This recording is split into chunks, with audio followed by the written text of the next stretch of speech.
This is Twit.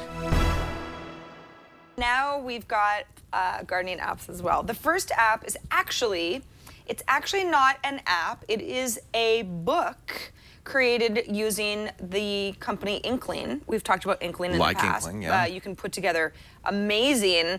Inkling you see them a lot in educational books.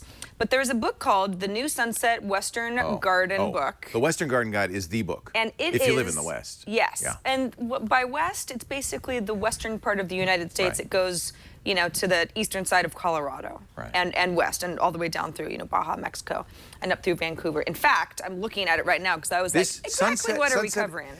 When you move to California, you subscribe to Sunset, you get the garden book. Yeah. It's what you do. Now, some of you might say, well, I don't live in the western part of the United States. However, I think that even if you don't get as much out of the book as far as like firsthand, this is what I'm going to do in my garden, it's not only a great way to see how a gardening app gets put together for the iPad. Again, it's a book, not an app, but you could think of it as a book. But also, it just gives you kind of neat ideas for gardening in general. So one of our chatters, Dreamscapes, says, I'm a landscape architect and I use this every day in my work. Really? Yeah.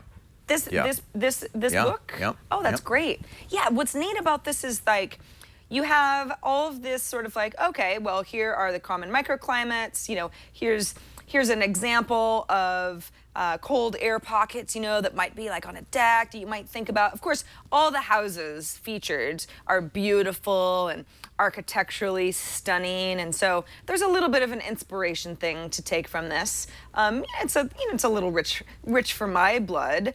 But let's say that there's something about south and west walls that's helpful to think about because maybe you have something that gets a lot of afternoon sun.